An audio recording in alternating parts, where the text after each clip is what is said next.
Hello, everyone. Welcome to the September edition of the Wine and Women Hangout. Tonight, we're talking about all things fortified wine, Fab Fortified.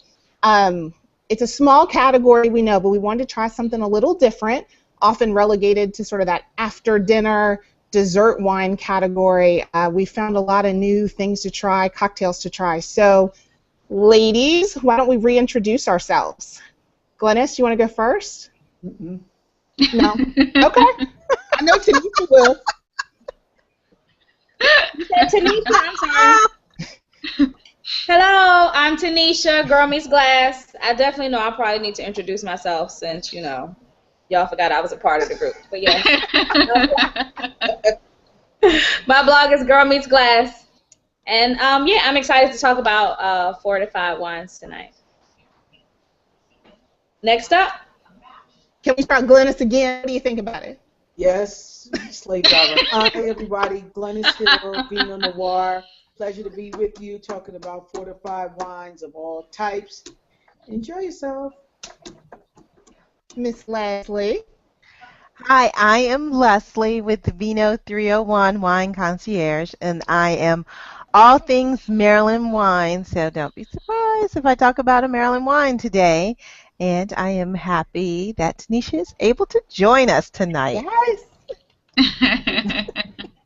And Miss Sarita. Hi, everybody. Sarita Chavis. My blog is Buy Me Up, and it's pretty much a blog based on wines I find in the inner city. Perfect. And I'm Melissa Davis. My blog is liquorlady.com. So I talk about all things cocktails, and tonight it's a fortified wine cocktail.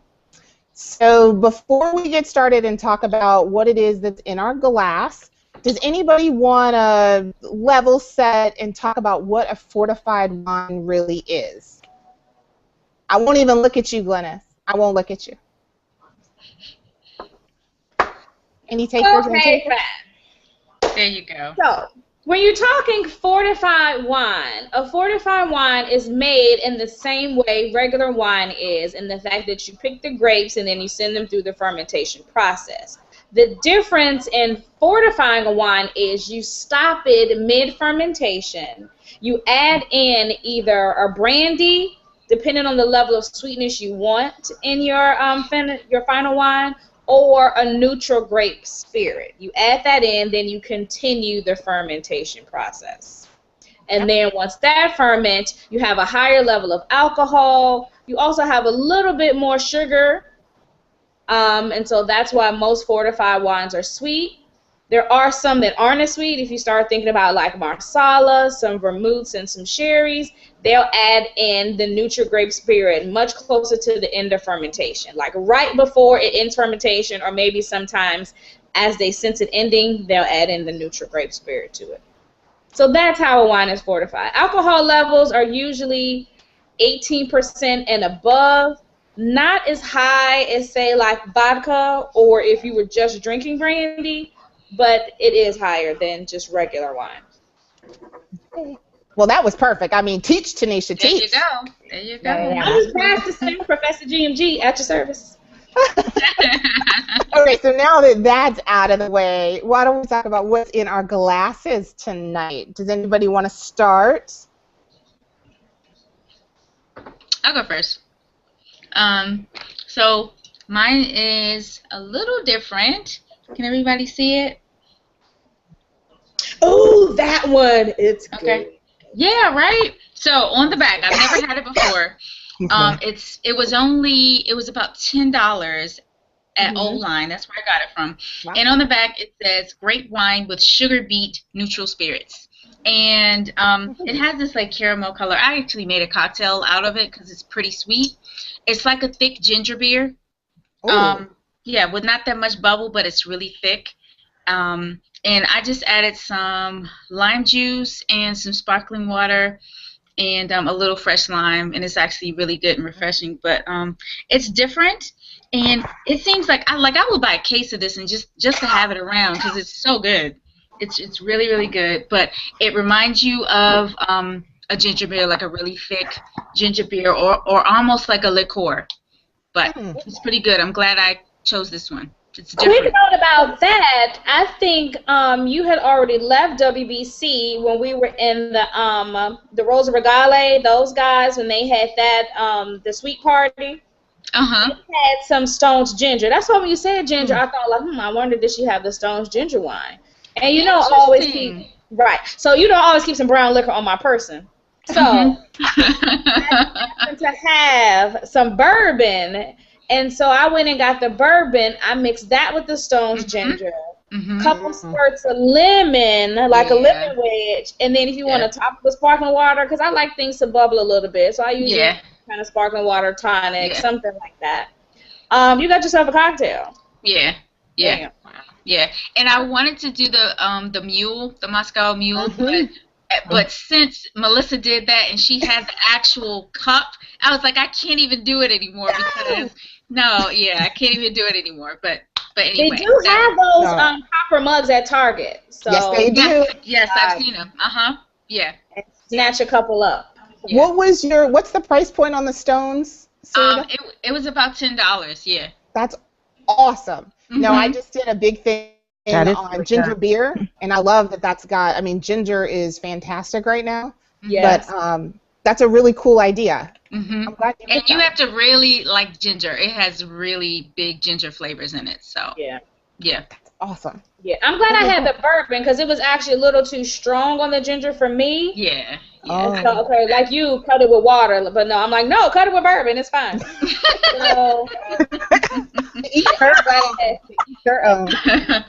I wasn't driving nowhere. Why not? I'm 2 doors down. Like whatever, I can stumble back to my room at any time. So, yeah, but if anybody's interested in that, it's a nice addition to cocktails if you want to add some sweet into it. Yeah. Or, for people who don't really drink, like you're enjoying it with some sparkling water and like some lemon, like add some kind of citrus in there to break some of the sweetness up. Yeah. That would be something nice and crisp and refreshing for like brunch. Yeah. What's your alcohol content? Does it? I think it's only like 13.5. Yeah, it's 13.5. Okay. It doesn't taste like it and it doesn't feel like it, but yeah, it's only 13.5. Okay. Very nice. Who wants to talk about what's in their glass next? Okay, so what was in my glass was mine is a vin de naturel. Because, if we're doing wine, I'm probably going to pick one from France if we don't have a specific country that we're doing. And mine is Rivesaltes, Rivesaltes, and it is actually an appellation, and it covers a large portion, and it's in southwest France in the Roussillon region. So it's a part of the Languedoc-Roussillon region. And they have them in different levels. You can get them a little more red wine style. They have some that are not white, but it's more yellow kind of. The grape is Grenache. It's aged a minimum of 9 months after the entire, the whole fermentation process. And it has more. It is a sweeter flavor, but it's more sweet like baked fruit. Think like baked plums, baked cherries, raisins. So like definitely a strong raisiny character. And then with a little bit of baking spice on the finish. And that's why it was finished in my glass. Yeah, that sounds good. And with this, it's something that you wouldn't fill up a full glass. You would have a little smaller cordial style glass. Gotcha. Because it is very thick. Alcohol in this is 20%. So it's very thick. My Lord. Right. Almost syrupy in consistency. One thing, not one thing, but another thing that I like about it as well, when you have a fortified wine, another reason they started doing fortified wines in the first place back in the 5th century or whenever they were making wine, is so they could last longer. Just so they can get from one place to the next. Since they were taking them on ship and it needed to go on long passages, they needed it to last. So any fortified wine is going to last much longer after you open it than a regular wine. Yeah. So if you don't usually finish your wine in 3 to 4 days and you're like, dag, you have to throw it away, your fortified wine, while it's still not going to last forever, you can still drink it and it still have some of the same characteristics and flavor a week and a half later. Yeah. I'd agree with that. I think the only ones I've seen that I had trouble holding on to were some of the lighter sherries, like some of the phinos and things like that. Yeah. They didn't seem to have quite the rich quality after a week. Yeah. But yeah, I totally agree. Very nice. Cheers, Miss Tanisha. Cheers. Any takers on? I'll go next. So I selected a dessert wine. Can you guys see it? Here we go. That's I like the bottle. Yeah, no. And look. Okay, so see the top. Did you not open it? I did, and this is the cool thing. So it's sealed. Oh, I like that. Isn't that cute? And it's sealed when you first get it, all in wax. So you have to peel off the wax, and then it has this wax top there in cork. That's cool. So it is made by Great Frogs Winery in Annapolis, Maryland. It is the only winery in Annapolis, and it's kind of weird because when you think of Annapolis, you think of a cosmopolitan, well, not cosmopolitan, but a city. And if you drive, I would say 5 miles outside of the historical part, it's all country.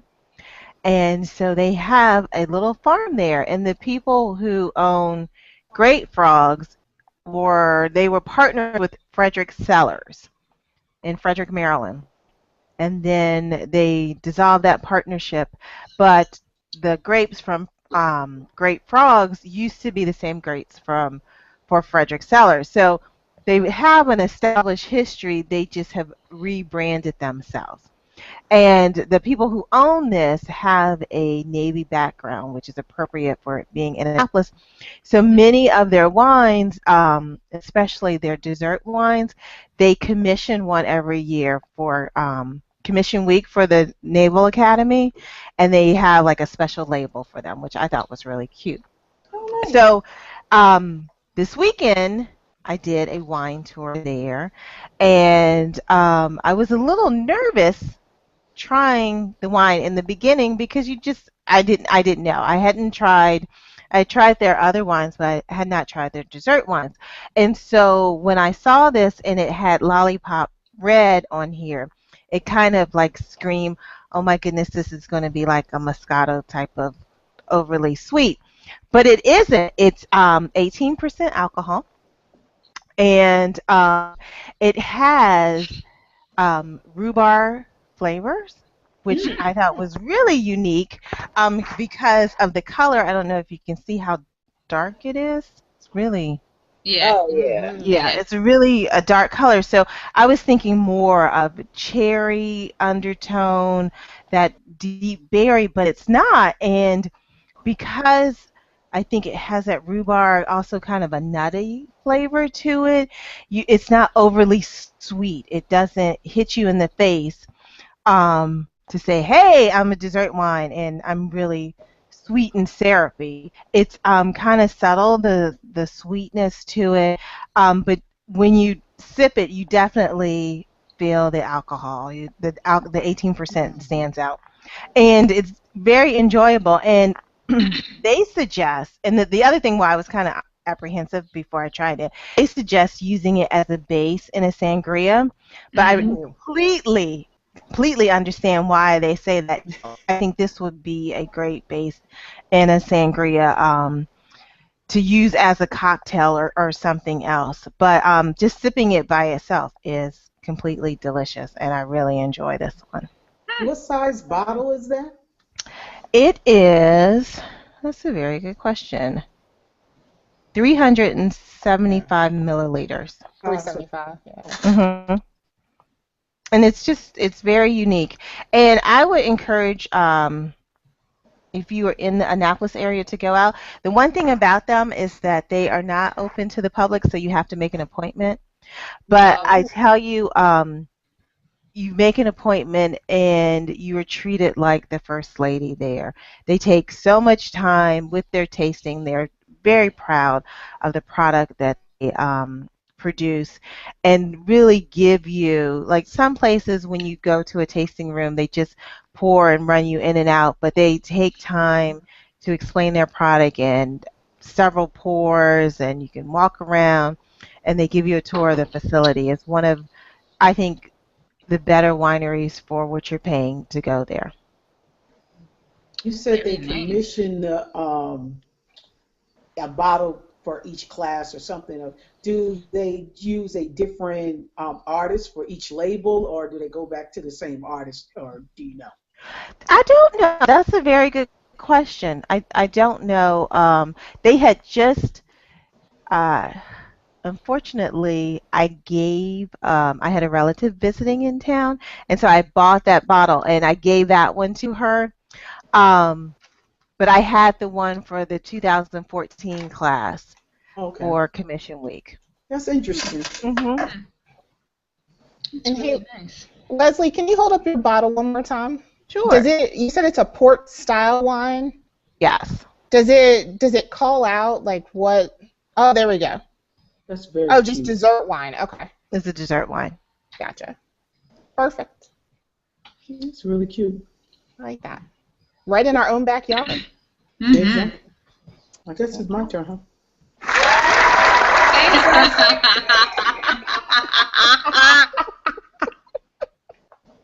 Why are you messing with Glennis today?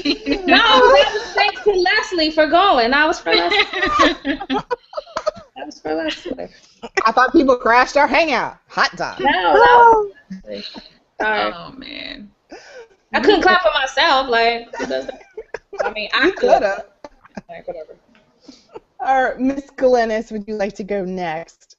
Yeah, I guess so. Okay, well, I have a Boulay Vineyard BV. Wherever the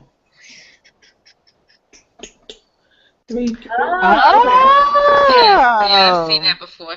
Moussat de Boulay dessert wine, 18.8%, which is probably 19% alcohol by volume, from Napa Valley. And I'm not a big sweet person. I don't like a lot of sweetness. I like more citrusy type things on my palate. So this is very interesting. It's a lot of honeysuckle, honey, apricot. It's not as sweet as I thought it would be. And it's something you sip a little here, put the glass down, walk back, sip a little more. And I guess it should be that way since, again, it's about, I really do believe it's about 19% alcohol. When they say 18.8, I don't know how they stop their measurement, but that's what it is. The varietal is a Muscat Blanc, a Petit Grand.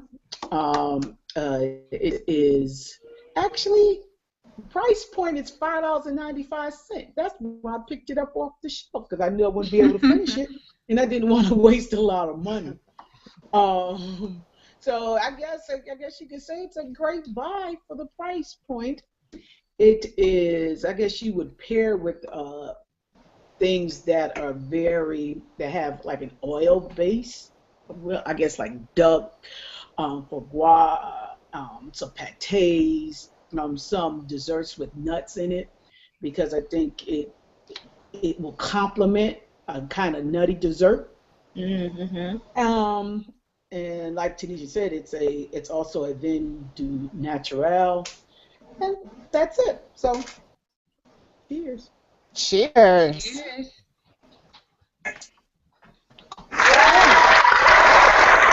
Thanks, Glennis. Welcome.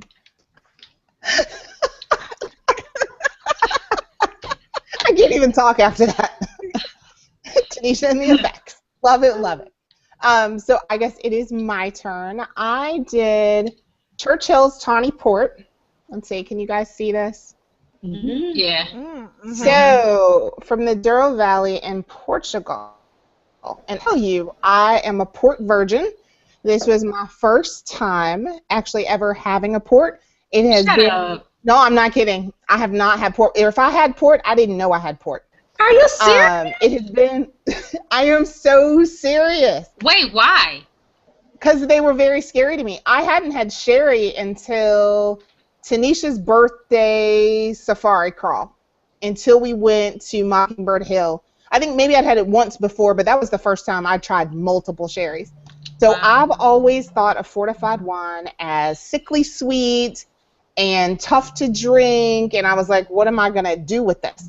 This bottle of Churchills Tawny Port, it's a 10-year-old. It's been on the shelf so long, I had to, like, dust it to get it ready for its picture time. So I will say I made a cocktail out of mine, but I poured it in first to try it. Not, kind of like Glenna said, not as sweet as I expected. Like, I thought these things were going to be like ice wine, like sweet wines, very, very sweet. Not at all. This is 20% alcohol, so kind of creeping on up there towards where spirits are, liqueurs. Like I said, it's from, let's see if the PowerPoint works. We'll see. I had to go looking, but it's from Portugal. It's from Porto, so that's where that red arrow is pointing. So that sort of the north coast, right on the Douro River. So it actually gave me someplace new I want to try. But at the end of the day, I still wanted to have a cocktail with it. Like, it's not something I'm just gonna kind of keep going back to. But it has gotten better as it's been open longer. So it definitely needs a little bit of decanting. But I just mixed it. I just mixed it with some vodka, citron vodka, some port, and then lemonade. And for me, it was kind of the perfect balance. Literally, my little lemon wheel. This is perfect for me. I would not be able to drink it as it is, but as a cocktail, it just works for my virgin port palate. Okay. So, and that's why actually I was asking Leslie if hers had port on it, because I didn't know. The European Union says that port has to come from Portugal, but in the U.S. it's not like that. So I wasn't sure kind of how that worked on her bottle. So. And usually they always say, if it's outside of Portugal, they'll say port style. Yeah, exactly. Yeah. So I use port in the winter in my mulled wine. I throw a little, just to add a little sweetness, because I use drier wines. I use like Shiraz or Cab, and then just spice it a little bit. I'll drop a little port in there. Yeah. I'll give it a little punch. Or even sangrias that I do in the winter. Like, I like port in the winter because it has like a nice warming kind of characteristic. It's something that you can heat up. Yeah. I also love it poured over cheesecake, depending on the kind of. Yeah. Yeah. Like that one. Look at that. Every now and then we smoke cigars and port's really good. And port. Yeah. They go real nice. Do you dip your cigar in the port? I have not done that yet. I have not done it. In Grand Marnier. Oh, my Lord. That's danger. Oh, my goodness. That is danger right there. So I was going to say, ladies, since I was a sort of a fortified wine virgin, let's say it that way, any suggestions on how you would introduce, some of your friends or family that are kind of new to the category? Where would you suggest they start? Are there particular things they should maybe steer away from on the first go? $5.95. Just in case they don't like it. Start right there. Cost. $5.95. Montgomery County liquor store. I love it. Any other suggestions in terms of? I think that's really important, though, when you buy something that you don't know. Yeah. But any other thoughts on how you might bring in friends or family into the category of fortified wines if they're new to it? Or even if there's some food pairings, like you were talking about port and cheesecake, things like that might make it very approachable.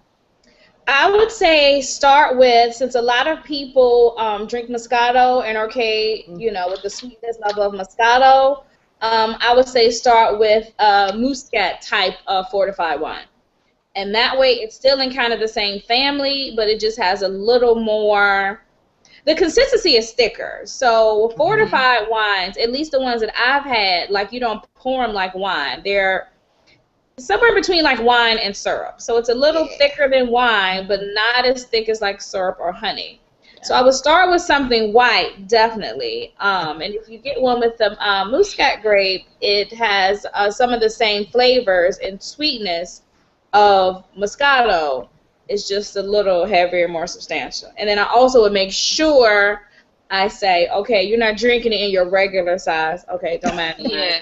Right. You're not drinking it in your regular size glass. Like, please get the smaller, like the glass Glennis has. Yeah. Get a smaller, cordial style glass. Like, you just have it just to sip a little. Mm-hmm. And you drink it either with your dessert or as a dessert. Yeah. Good. Yeah.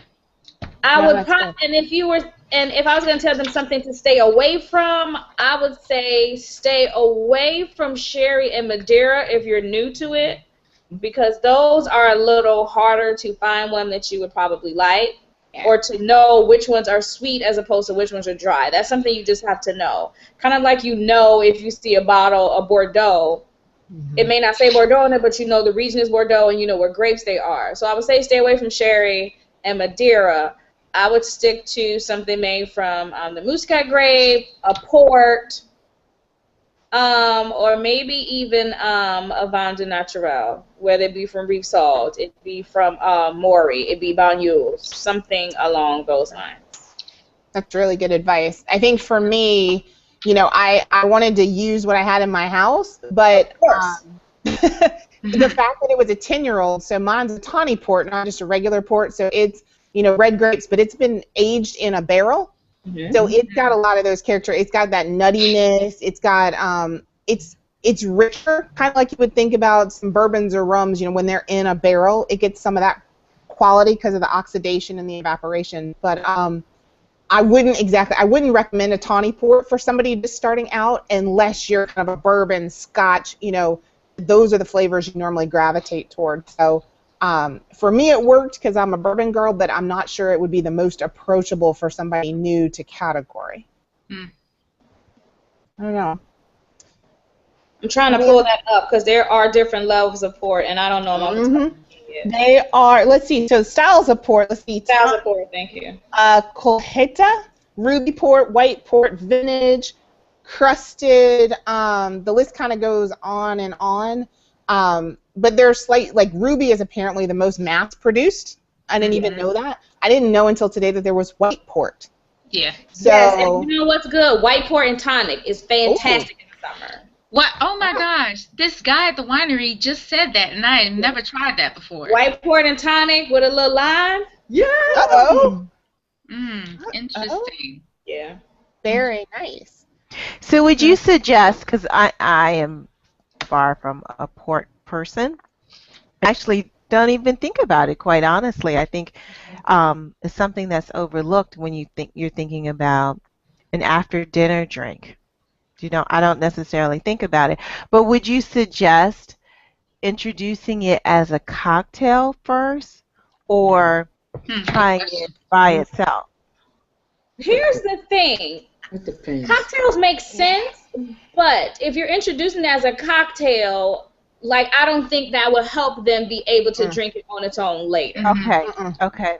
You lose the essence of the port or the sherry or the whatever with some of the other. So you don't recognize what it tastes like. Yeah. You like the way and what it adds to this final cocktail, but I don't think that would lead you into wanting to drink port or sherry or Madeira or anything like that on its own. The only one that I say might help you or that you might be okay with might be vermouth. Yeah. Since vermouth comes in sweet, dry, and a lot of people don't realize vermouth is a fortified wine. I love it. Drink vermouth on its own. That was my next question for y'all. So I love it, Tanisha. You mentioned Mockingbird Hill earlier. They actually have some vermouth on tap. It's a nice vermouth called Via. I want to say they're out of California, maybe. They make several different styles of vermouth, and you put them in your martinis and other cocktails. But then you can also drink vermouth on its own in the smaller size. And I will say, Via, I had that most recently. It is delicious vermouth on its own. I mean, it's got this nutty, I wouldn't have known it was vermouth. I would have thought it was some sort of liqueur. And then it made a mean Manhattan. Just the flavors come together were fantastic. That Yeah, I was going to ask you guys if you were big vermouth drinkers and had you realized that vermouth was a fortified wine as well. I knew, but I've never drank it by itself. Right. You got to come over, Sarita. I got like 15 bottles of vermouth in my house. Oh my God. What did y'all learn about? 15 bottles? What are you doing? Cocktails. I mean, you know, Carpano, you've got Dolin, you know, just all the different varieties of them. Averna, you know, kind of fits in there some kind of way. So, but I use them a lot for cocktails. So that's, I mean, I don't sip them neat over ice at all. I don't know. What else, ladies? Oh, I just realized it's 9 o'clock. My goodness. Did we miss anything? I was going to say, what else did we not cover? We got the... I think you hit all of my questions that I had. Yeah, because we mentioned it with like what to have, how to enjoy it. I definitely don't want to ever talk about, you know, all these different wines that we're drinking, and people are like, well, I don't even know how to take that. Right. Yeah, you know, with dessert or as dessert. That's Do true. what you feel.